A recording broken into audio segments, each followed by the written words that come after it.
Hello, this is Poet to Poet, Writer to Writer, and today I'm um, honored to have Debra Wiess, who's a Boston-based playwright, who writes in French and English. Her work is presented in stage and screen and in traditional theaters and alternative venues. Um, Welcome, Debra. Hi, Doug. Glad to be here.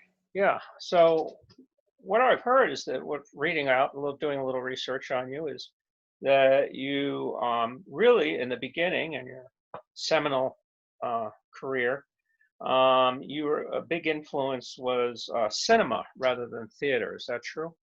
That's right. I started my writing career in cinema, film, and I also did tried to do cable and TV, so like video projects. That's how I started because I had a friend who was doing some screen work and invited me because he thought I had some great ideas and I had good writing skills to join his writers consortium.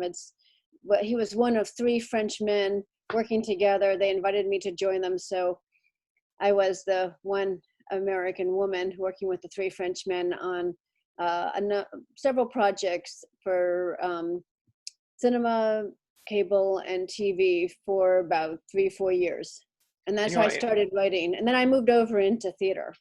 but didn't you have almost a movie option on something? Or Yes, we actually almost got an offer, and I was talking to a lawyer to represent us out in Hollywood, and then that just didn't pan out in the end.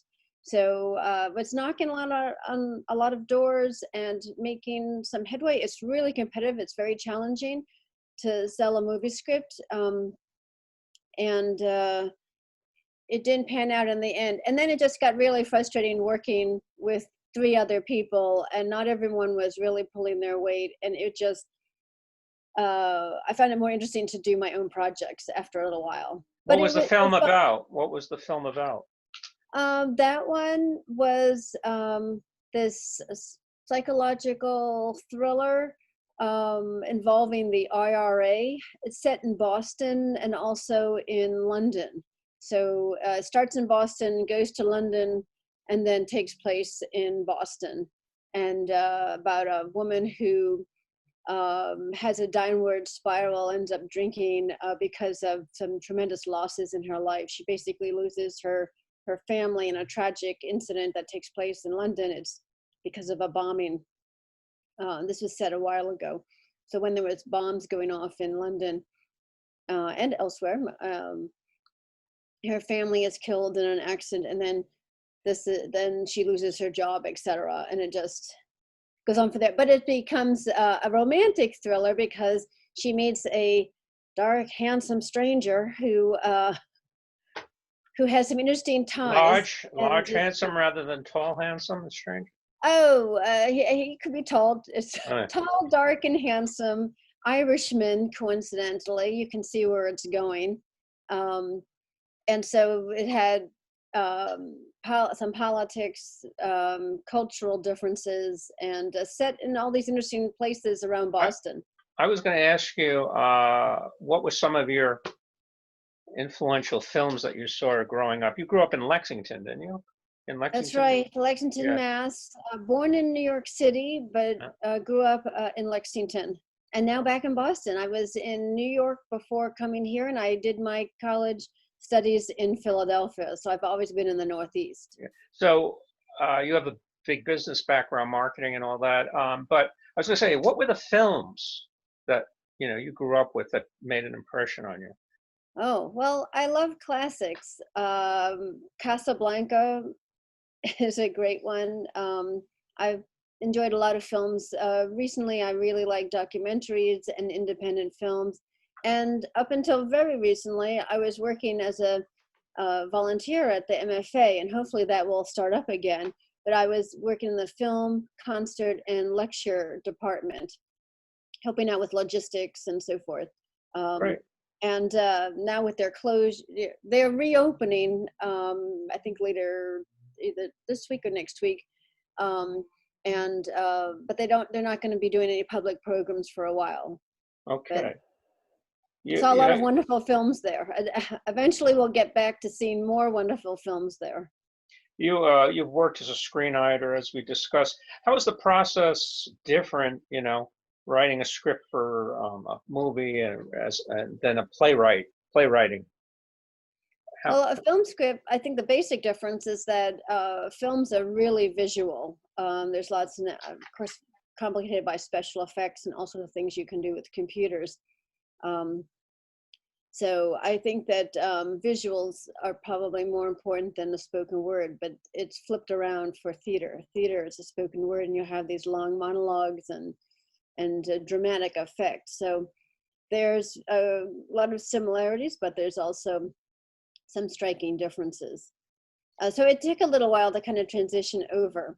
And initially I made it because I wanted to enhance my my marketing.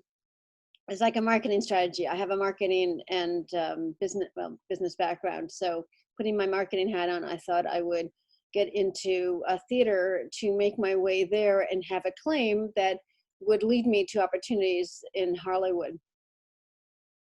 Yeah. Now, you've written plays about, well, Joyce, Proust, Grace Paley, who is a fine poet, a feminist, and a writer. Well, let's just take her. How did you get to her? Was it a one-woman show or Grace Paley? Oh, I didn't write about Grace Oh, Paley. I didn't know where. Are you thinking of my Phyllis Wheatley? I The guess we poet could. Phyllis Wheatley, because I've got a play, but that's not a one-person play. That's I have a play about Phyllis Wheatley in conversation with Benjamin Franklin, Oh, which okay. would seem like they're two Well, let's very say opposite you're people. working on something by Joyce now, right? That's Uh, right. It's a play about James Joyce in Trieste. and what was His the? his first his early years when he was in self-exile. So from 1904 to 1920. Why did he self-exile himself? He became extremely frustrated by society, Provincialism? the Yeah, Prussians at home in Ireland, and yeah. found that if he was going to create, he needed to leave Ireland to be able to then write about Ireland and mostly Dublin. Now, how did you research this? I mean, what was that like? Oh, Research. I had a lot of books that I delved into. I would have loved to have gone to Trieste to do some on-site research, but travel is impossible right now. Yeah, So not right. able to do that. There was a conference, I actually wrote the play for a conference, and I was going to workshop the first draft and then research there. Now the conference is put off till next year in June, and I hope to do a more finalized version of it. What do you admire about Joyce's writing? I'm sorry? What do you like about Oh, his writing? well, he's extremely creative and has a lot of humor in his writing. There's lots of similarities actually between Proust and Joyce, and I have two other plays that involve the two of them. The first play is about when they first met, and then the second play is about the real conversation they should have had if they really were able to have the opportunity to speak to each other, which they didn't in the first opportunity. Well, what did you think of? But How would that meeting be between Joyce in Proust, and your idea of it? Yeah. oh, you have to see my play, then you'll see exactly what Well, I I know, but I mean, envision. maybe you can give us a Um, little I'll taste just or. say that in the first instance of when they met, it was during a dinner party in 1922 Paris at the Hotel Majestic, and it was a non-starter. There was a big build-up about their meeting. They were sort of rivals, if you will. Proust was about 10 years older, and he had sort of made a name for himself. He had won the I think he had a Legion of Honor award by then, and he had was it the no? The Prix Goncourt was in 1919, so a couple years prior. So Joyce was considered the younger upstart, and so they thought it'd be fascinating to have the two of them together. And there was also Picasso, Stravinsky, and Diaghilev at the same party. Quite a quite a And so gathering. the first play is about how they get together, and it leads up to the anticipation of this wonderful night. Then there's what exactly happened, and which was not much. And then there was the denouement, was like 6 months later, what happened to Proust. It's sort of like the end of Proust's life. So that one focuses on Proust and his circle. And the follow-up is the conversation they really should have had, and that focuses actually on Joyce. And that was written for Joyce Symposium in 2016. Okay, now, And it has been, and that one has been put on in 2 languages in 5 countries. what's that? I'm sorry, I didn't hear that. The follow-up play involving Proust and Joyce is in One 2 you did. languages. I write also in French, and so Yeah. a lot of my work, if sometimes I write it in English and then I put it into French, or sometimes I write it in French and then I'll put it into English. But that one, I put it into French after writing it in English, and it's been put on in 5 countries, I believe now, in the 2 languages. Wonderful. I mean, is French as easy to work with for you as English? It can be. It's funny because I'll get an idea and it comes to me in one or the other language, and then that's what I go with. And You some of my studied in poems have Paris, come didn't out you? that way. You studied Yes, in I Paris. studied outside of Paris in a town called Jouy-en-Josas. Mhm. It's known for its les toiles de Jouy. It's a type of fabric that's 2 color. It's 1 color printing on 1 color fabric. And there's about a half an hour outside of Paris. And I did my studies there at a school called HEC, l'École des Hautes Études Commerciales. Did I was going to ask, did you ever have the role as actor? I've acted very rarely. I've had a couple of opportunities to get on stage. One was actually at the lyrics stage of Boston, and my husband got me a role in a Is he involved? Is he involved? Your husband involved in the lyric stage? No, but no? it was a well, I have some other roles too, but this was something I was actually in one of their, they did this, I think they had 2 of these prizes, and you bid on them, and he bid, and then he bid for a role in the show, and you have an outfit made and all of this. It was like an additional role, and they work it in because it was Lend Me a Tenor, and there's the role of the butler, and or the bellhop or something like that. I think it takes place in a hotel. And so since I was a woman, they had me be the maid who, every time the butler is on stage, the maid is somehow involved. And so they, at the rehearsal that we had, they saw what I was able to do. And then I had some really interesting bits. So I had like a feint, and I did a few other things. And so you were actually on stage? I was on stage in one of the performances. And how do you like being an actor? I like it, but I think I like being on the other side because in addition to writing, I direct and I produce. But I took an acting class, and I've been on stage in small roles. I've also been a supernumerary in an opera, and it's good to get that perspective. It helps you as a writer. You can keep certain things in mind. I could imagine. So, you're doing a lot of Zoom productions now. How is the theater scene in Boston in this time of pandemic?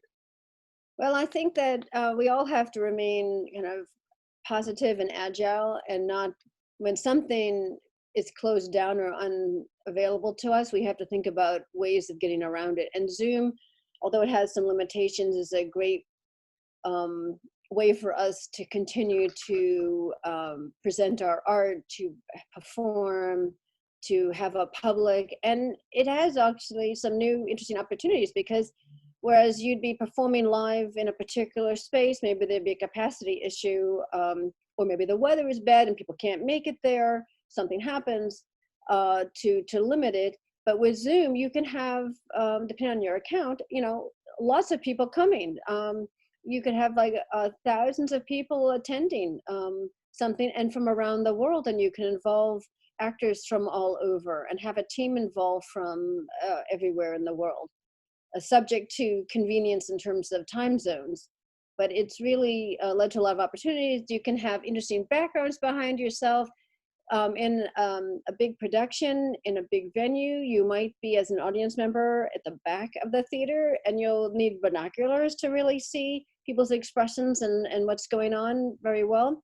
In Zoom, you can be like really close to the action. They can, you know, really play off of the video camera, and you can get a great sense for the little gestures, the expressions. It's a great way to ratchet up the emotion of a piece, I think, working in Zoom. And then you can do interesting things with some effects. Now Sound. you've been in a lot of theaters. How about Boston scene? Where have you plays been produced in the Boston scene? Well, let's see. I've had plays put on over at the Boston, Boston Center of the Arts on Tremont Street. In the Calderwood Pavilion, I was in the Boston Theater Marathon.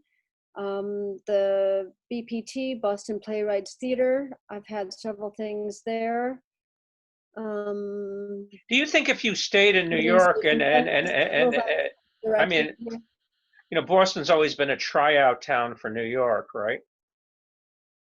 For theater. Yes, do you think it's if you known as yes, you start here in Boston, then you go to New York.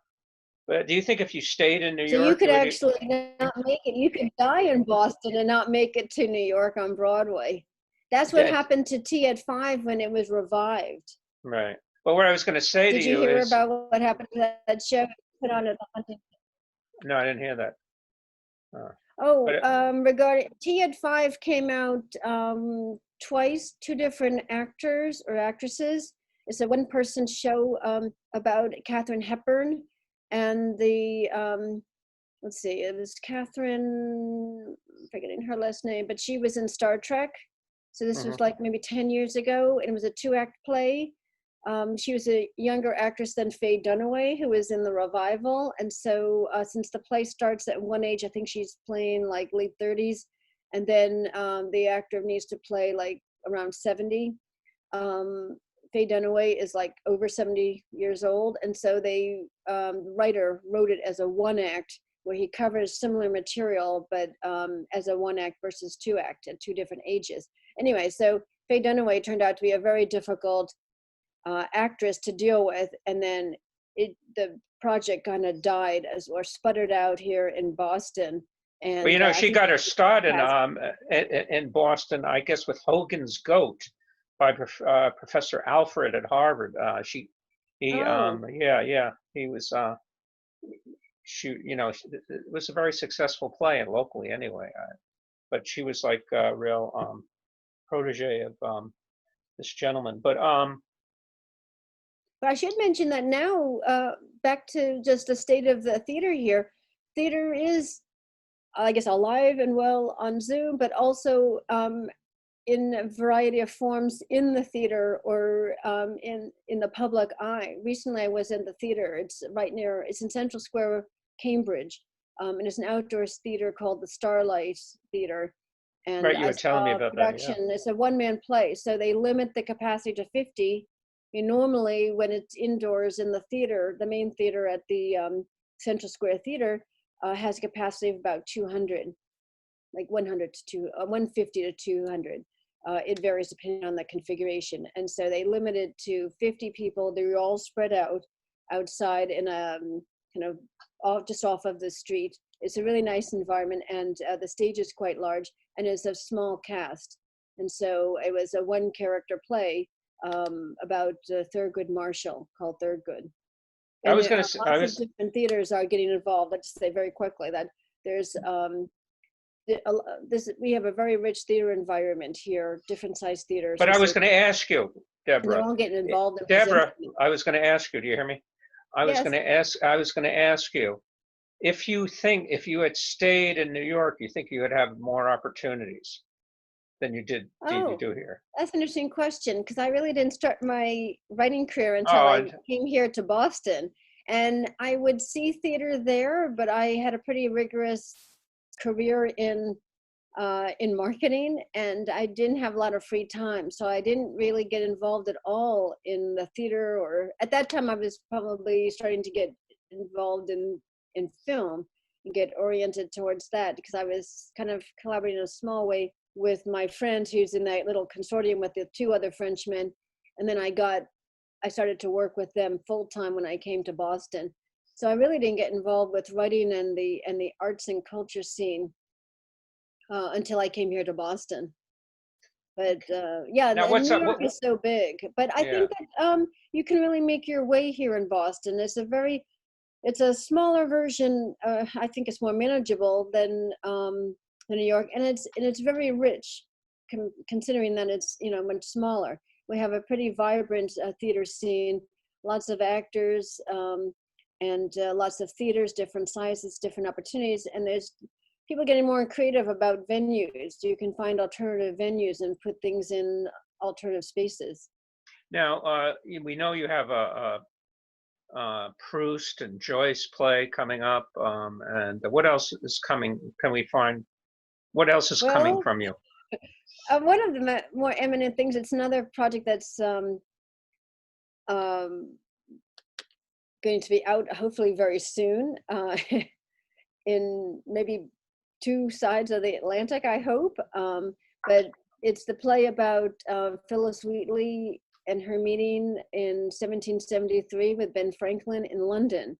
And that's called A Revolutionary Encounter in London. That's the working title right now. So it's the 2 of them plus a 3rd character, a servant. And it takes place in a very opulent salon space in London, where Phyllis Wheatley is staying as a guest. So we find out about her, and well, most people know at least a bit about Ben Franklin, but there's additional details in there about him. So we really get into like the 2 of them, and they get it on and have a pretty lively conversation in this long 1 act, practically a full-length play. And it was written for Old South Meeting House here in Boston, and currently it's being they're working out plans, because it was going to be taking place, have a number of performances there and elsewhere in Boston and beyond, beginning this fall. But because of COVID, everything was kind of taken off, just totally derailed off its tracks. And they're thinking now how they're going to plan their theatrical projects. This is one in a slate of projects they're putting on related to dramatizing events and doing theatrical works as part of their programming. Now, if I was to if I was to ask you, why should people see your plays, what would you say? Because they're tremendously fascinating. But more than that. Let's see. Well, I have a variety of pieces. I think I like to think that I pick up these little tidbits and make them accessible and intriguing. So I like to pick up on real life happenings and dramatize them. I figure if it intrigues me, I should hope it would intrigue others. I didn't even know about this meeting between Phyllis Wheatley and Ben Franklin, but as soon as I heard about it, I'm like, my gosh, it has drama, written all over it. So something to really sink your teeth into. And I've been working on it for about 2 years, it's really meaty. It's really interesting to learn about these interesting characters. A lot of my interests are based on literary figures and historical events, but I also write about all sorts of things. I wrote some pieces that were inspired by my COVID experiences. One is a vision of what the theater what theater could look like in the world of COVID, and it's called virtually theater, because we wonder, is it really theater or not? And then another one is called Love in the Time of COVID, and it's about newlyweds trying to deal with observing their first anniversary in the time of the early stages of COVID, and all the concerns related to that. So I'm inspired by a lot of different things, current events, what's happening around me, what I'm observing. And I have a I have a play about a man who becomes so happy in his easy chair that he doesn't want to remove himself from it. And that's called in English For Love of an Easy Chair. But that's an idea that I got, and I got it in French. So I wrote it in French, and then some years after that, I translated it into You know what? English. I want you to write a poem about, not a poem, a play about Samuel Beckett. I love his work. Oh, it's interesting that you bring him up, because right now I'm reading the book Joyce Girl, and it's about Joyce's daughter Lucia, and it leads up to her mental breakdown, which is in a large part attributed to her romance that kind of went sour with Samuel Beckett. So he's an interesting figure. He also has connections to both Proust and Joyce, which is another kind of interesting angle. So he works with Joyce essentially as his secretary or assistant, and then he was fascinated by Proust and wrote a book about Proust. So it's kind of... Yeah, Beckett's been, I loved his Craps last tape, where this guy keeps going back to that one moment of happiness. He has these tapes of that one moment of happiness in his life. And, you know, it was just, for me, that was the ultimate Beckett. He's a really interesting writer. He's an interesting person. I don't know if I know him, if I like him as a person so much, but I'm fascinated by his writing. And actually one of my plays, which is what I call a short 3-act play in, let's see, it's a short 3-act play, Theater of the Absurd. And it's about 25 minutes long. It's got 3 parts, 4 characters, about one couple that visits another couple. And that I wrote in French. Then I translated it into English, and we put it on bilingually with a bit at the end that gets the 2 casts, there's 2 separate casts that come together. And it's like life imitating art, because you see it twice in one night in the 2 languages. And there's a reflection about that. And there's a commentary about Magritte. And anyway, it was used to celebrate Samuel Beckett's 100th birthday. And that was in, I think, November 2006 over at the French Cultural Center. So well, you know the old saying about put on there. You know about the old saying about Beckett play, nothing happens twice, you know. Some would say nothing even happens once or at all. But there is an aspect, and my husband reminds me, he says, there's not much going on here. I said, that doesn't mean it's not a play. Yeah. Look at Seinfeld. I have a play that's called